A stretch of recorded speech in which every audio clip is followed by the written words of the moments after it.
அவள் கண்களில் கோபம் நெருப்பாக எரிந்து கொண்டிருந்தது. அங்கிருந்தவர்கள் எல்லோரும் இப்பொழுது நந்தினியையும் அவந்திகாவையும் பார்த்து கொண்டிருந்தார்கள். எங்க போற? பேசாம திரும்பி போயிடு. வீணா உள்ள போய் அவமானப்படாத. அவங்க என்னையே செலக்ட் பண்ணல, உன்னை எப்படி செலக்ட் பண்ணுவாங்க என்று கிண்டலாக கேட்டார். ஆனால் அவந்திகா கூலாக, அத நீயும் பார்க்க தானே போற என்றார். உன்னோட தகுதி என்னன்னு உனக்கு தெரியாதா? குறைஞ்சபட்சம் என்கிட்ட ஒரு டிகிரி இருக்கு, உன்கிட்ட அது கூட கிடையாது. உன்னால அட்லீஸ்ட் 2 மினிட்ஸ் தாக்கு பிடிக்க முடியுதான்னு பாரு, அதுவே பெரிய விஷயம் என்றாள் நந்தினி. நந்தினிக்கு பதில் சொல்வது தேவையில்லாத வேலை என்று அவந்திகாவுக்கு தெரியும். அதனால் அவள் அதற்கு மேல் எதுவும் பேசாமல் அவளை கடந்து உள்ளே சென்றாள். போடி போ, என் பேச்ச மீறி போறல, எப்படி ஏமாந்து போய் வெளியே வர போறேன்னு நானும் பார்க்க தானே போறேன். நான் இங்கேயே இருக்கேன். நீ தோத்து போறத பார்த்ததுக்கு அப்புறம் தான் நான் இங்க இருந்து போவேன். உன்னை எப்படி செலக்ட் பண்றாங்கன்னு நானும் பார்க்கறேன் என்று கைகளை கட்டிக்கொண்டு ஒரு கூலான புன்னகையோடு சேரில் அமர்ந்து கொண்டாள். சிவாவும் எல்லாவற்றையும் பார்த்து கொண்டுதான் இருந்தான். அவந்திகாவின் இன்டர்வியூ ரிசல்ட் என்ன ஆகும்?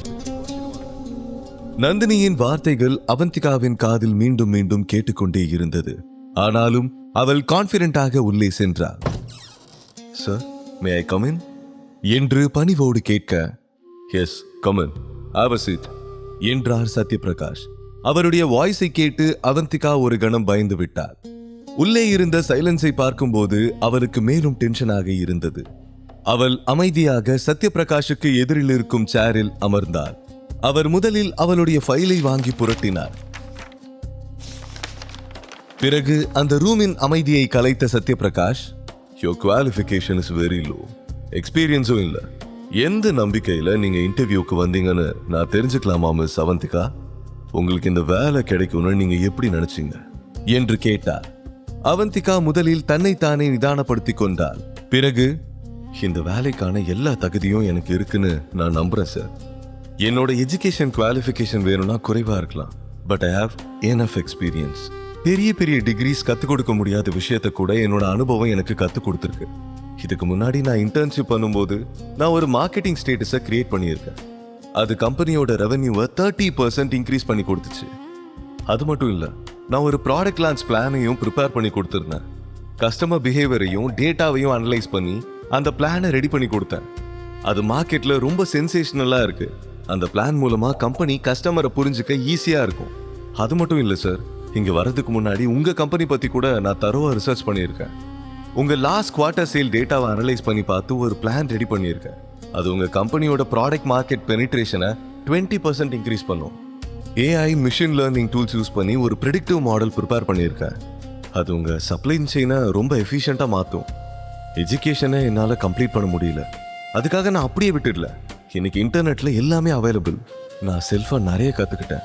என்னோட dedication, creativity, problem solving skills எல்லாமே பெட்டரா இருக்கும் சார். நான் இங்க வெறும் ஜாபுக்காக மட்டும் வரல, இந்த கம்பெனியை ஒரு நியூ ஹைட்டு கொண்டு போறதுக்காகவும் தான் வந்திருக்கேன். இந்த கம்பெனியில வேலை கிடைச்சதுக்கு அப்புறம் நானும் இந்த கம்பெனியோட ஒரு பார்ட் ஆயிடுவேன். அதுக்கப்புறம் இந்த கம்பெனியோட டெவலப்மெண்ட்டுக்கு என்னால் என்னெல்லாம் செய்ய முடியுமோ அதை கண்டிப்பா செய்வேன். என் ஃபைல்ல ப்ரூஃப் எல்லாமே இருக்கு சார் என்றார். அவந்திகாவின் பேச்சை சத்யபிரகாஷ் அமைதியாக கேட்டுக்கொண்டிருந்தார். அவந்திகாவின் ரெஸ்பான்ஸ் அந்த ரூமின் என்டையர் அட்மாஸ்பியரையே மாற்றிவிட்டது. சத்யபிரகாஷ் மற்றும் மற்ற பேனல் மெம்பர்ஸ்களும் அவளுடைய பதிலை கேட்டு ஆச்சரியப்பட்டார்கள். அவளுடைய வார்த்தைகள் ஒவ்வொன்றும் ப்ரொஃபஷனலாகவும் கிளியர் அண்ட் கான்ஃபிடென்ட்டாகவும் இருந்தது. அவள் பேசியதை கேட்ட பிறகு சத்யபிரகாஷ் அவளை பார்த்து நம்பிக்கையோடு ஸ்மைல் பண்ணினார். அவந்திகாவின் பதிலை கேட்டு அவர் இம்ப்ரெஸ் ஆகிவிட்டார் என்பது அந்த ஸ்மைலில் இருந்து தெளிவாக புரிந்தது. ஆனாலும் அவர் இன்னும் முழுமையாக கன்வின்ஸ் ஆகவில்லை. I am impressed. உங்க ஹார்ட் ஒர்க்கும் திறமையும் நல்லா இருக்கு. But Avanthika, still your qualification is not up to the mark. அதனால நான் உங்களுக்கு ஜஸ்ட் 3 months இன்டர்ன்ஷிப் மட்டும்தான் கொடுக்க முடியும். அந்த பீரியட்குள்ள நீங்க உங்க டேலண்ட்டை ப்ரூவ் பண்ணி உங்க போஸ்ட்டை தக்க வச்சுக்க வேண்டியது உங்க பொறுப்பு என்றார். அதை கேட்ட அவந்திகாவின் முகம் சந்தோஷத்தில் பிரைட் ஆகிவிட்டது. ரொம்ப தேங்க்ஸ் சார், நிச்சயமா நான் ஹார்ட் ஒர்க் பண்ணுவேன், உங்க நம்பிக்கை ஏமாத்த மாட்டேன் என்று சந்தோஷமாக கூறினார். கங்க்ராச்சுலேஷன்ஸ் அவந்திகா என்றார் சத்யபிரகாஷ். அவந்திகா நிம்மதியோடு சத்யபிரகாஷின் இன்டர்வியூ ரூமில் இருந்து வெளியே வந்தாள். நந்தினி வெயிட்டிங் ஏரியாவில் அவளுக்காக வெயிட் பண்ணி கொண்டிருந்தாள். அவள் ஏமாற்றத்தோடு திரும்பி வருவதை பார்க்க வேண்டும் என்று ஆவலோடு காத்திருந்தாள். அவள் ரிஜெக்ட் ஆகி வெளியில் வருவாள். அவளை அவமானப்படுத்த வேண்டும் என்று ஆசையோடு இருந்தாள். ரிஜெக்டட்னு சொல்றதுக்கு இவ்ளோ நேரமா? இன்னும் உள்ள என்ன பண்ணிக்கிட்டு இருக்க அவந்திகா? ஒருவேளை வெளியில வந்தா எப்படியோ நான் உன்னை கிண்டல் பண்ணுவேன்னு நினைச்சு உள்ளே இருக்கியா என்ன? எவ்வளோ நேரம் உன்னால உள்ள ஒளிஞ்சிருக்க முடியும்? எப்படியும் வெளியில வந்துதானே ஆகணும். இன்னைக்கு இருக்குடி உனக்கு என்று நினைத்து கொண்டிருக்க சிறிது நேரத்தில் இன்டர்வியூ ரூம் கதவு திறக்கப்பட்டது. அந்த கேப் வழியாக உள்ளே நடப்பதை அவளால் தெளிவாக பார்க்க முடிந்தது. அதை பார்த்து எல்லோரும் ஷாக் ஆகிவிட்டார்கள். நந்தினியால் அதை நம்பவே முடியவில்லை. திறந்த வாயை மூட முடியாமல் பார்த்து கொண்டிருந்தாள். ஏனென்றால் சத்யபிரகாஷ் அவந்திகாவுக்கு அருகில் நின்றபடி ஹேண்ட்ஷேக் செய்து கொண்டே, ஃப்ரம் டுடே ஆன்வர்ட்ஸ் நீங்க தான் தர்மா குரூப்ஸோட ப்ராடக்ட் மேனேஜர். நாளைக்கு ஆபீஸுக்கு வந்து டாக்குமெண்ட்ஸ்ல சைன் பண்ணிட்டு ஜாயின் பண்ணிடுங்க என்று எல்லோருக்கும் கேட்கும்படி அவந்திகாவிடம் பேசிக் கொண்டிருந்தார். அதை கேட்டு மற்ற கேண்டிடேட்ஸ் ஏமாற்றம் அடைந்து விட்டார்கள். இதை கேட்ட நந்தினிக்கு தலை முதல் கால் வரை ரத்தம் கொதித்தது. அவளால் தன்னுடைய காதுகளையே நம்ப முடியவில்லை. தான் கேட்டது உண்மையா இல்லையா என்ற குழப்பத்தில் நின்று கொண்டிருந்தாள். அவந்திகா வெளியில் வர கோபத்தோடு அவளிடம் சென்று அவள் கையை பிடித்து உலுக்கியபடி, உனக்கு மட்டும் எப்படி வேலை கிடைச்சது என்று கத்தினாள். ஆனால் அவந்திகா மிகவும் கூலாக, பிகாஸ் ஆஃப் மை டேலண்ட், போதுமா என் கையை விடு என்றாள். இதையெல்லாம் சிவா தன்னுடைய செல்போனில் பார்த்து கொண்டிருந்தான். அவந்திகா செலக்ட் ஆனதை பார்த்து அவன் அடைந்த சந்தோஷத்துக்கு அளவே இல்லை. அவந்திகாவை விட அவன்தான் மிகவும் சந்தோஷப்பட்டான். உடனே தன்னுடைய கான்டாக்ட் லிஸ்டை திறந்து ஒரு நம்பருக்கு டயல் செய்தான். சிவமகேஸ்வரன், இமீடியட்டா ஒரு பிரைவேட் லஞ்ச் ரூம் புக் பண்ணுங்க. We are arriving there within 1 hour.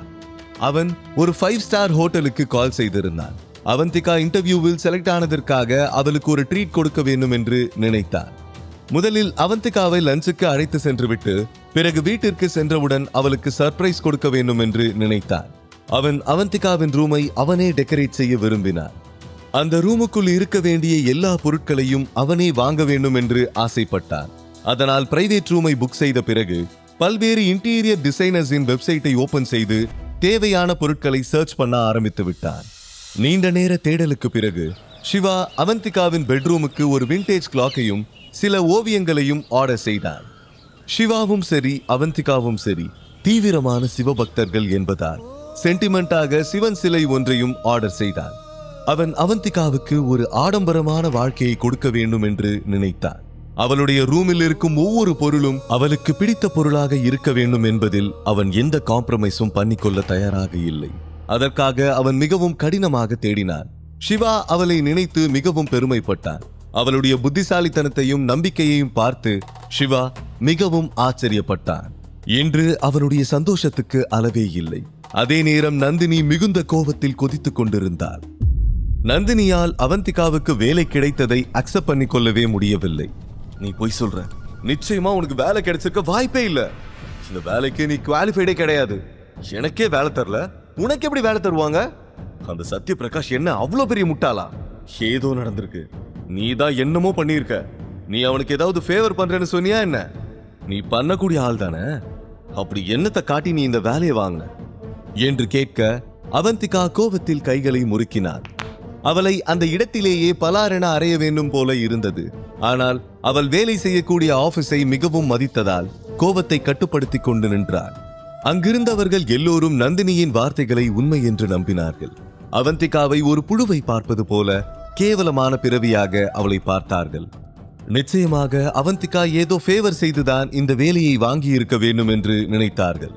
Nandini எவ்வளவு மோசமானவள் என்று அவளுக்கு தெரியும். ஆனால் அங்கிருப்பவர்களுக்கு எப்படி தெரியும்? நந்தினியும் ரேகாவும் சேர்ந்து தன் வாழ்க்கையையே நாசமாக்க நினைத்தவர்கள். அவள் சிறு வயதிலிருந்தே பல கொடுமைகளை அனுபவித்திருந்தார். அதனால் நந்தினியை பார்க்கும் போதெல்லாம் அவளால் அந்த டிராமாவிலிருந்து வெளிவர முடியவில்லை. அவள் இந்த உலகத்துக்கு முன்னால் தைரியமான பெண்ணாக தெரிந்தாலும் ரேகாவையும் நந்தினியும் பற்றி நினைக்கும் போது மட்டும் அவள் நடுங்கி விடுவாள். இருவரும் தொடர்ந்து 28 ஆண்டுகளாக அவந்திகாவை சித்திரவதை செய்திருந்தார்கள். மறுபக்கம் சிவா ஆன்லைன் மீண்டும் சிசிடிவி காட்சிகளை பார்த்தான். நந்தினி அவளை இன்சல்ட் பண்ணி பேசிக் கொண்டிருப்பதை பார்த்தவன் காரில் இருந்து இறங்கி ஆபீஸுக்குள் சென்றான். அவன் முகம் கோபத்தில் சிவந்திருந்தது. உள்ளே வந்தவுடன் நந்தினியை நேருக்கு நேர் பார்த்து, அவளை கை நீட்டி பேச நீ யாரு? அவளை பத்தி தப்பா பேச உனக்கு என்ன அருகதை இருக்கு? கிளப்ல நீ அந்த தேவுக்கு என்ன ஆஃபர் பண்ணேன்னு மறந்துட்டியா? நான் வேணா ஞாபகப்படுத்தட்டுமா என்றார். சிவாவின் வார்த்தைகளை கேட்ட நந்தினிக்கு உடம்பெல்லாம் தீப்பற்றி எரிவது போல இருந்தது. எவ்வளவு தைரியம் இருந்தா அவளுக்கு சப்போர்ட் பண்ணி என்ன எதிர்த்து பேசுவ? உங்க 2 பேரும் என்ன பண்றேன்னு பாரு. உங்க 2 பேருக்கும் என்ன பழி வாங்கணும்னு ஏதாவது நினைப்பு இருந்தா அதை இப்பவே மறந்துடுங்க. இந்த நந்தினிய பகைச்சுக்கிட்டு ஜெயிச்சவங்க யாருமே இல்ல, அது உனக்கே நல்லா தெரியும். இதுக்கெல்லாம் நான் உன்னை நிச்சயமா பழி வாங்குவேன். ஏதோ இன்டர்வியூல செலக்ட் ஆயிட்டா போதுமா? இந்த வேலை இல்லைனாலும் நான் ஒரு கம்பெனிக்கு முதலாளி தான். முழு கதையையும் கேட்டு மகிழ பாக்கெட் FM ஏப்பை டவுன்லோட் செய்யுங்கள். லிங்க் டிஸ்கிரிப்ஷனில் கொடுக்கப்பட்டுள்ளது.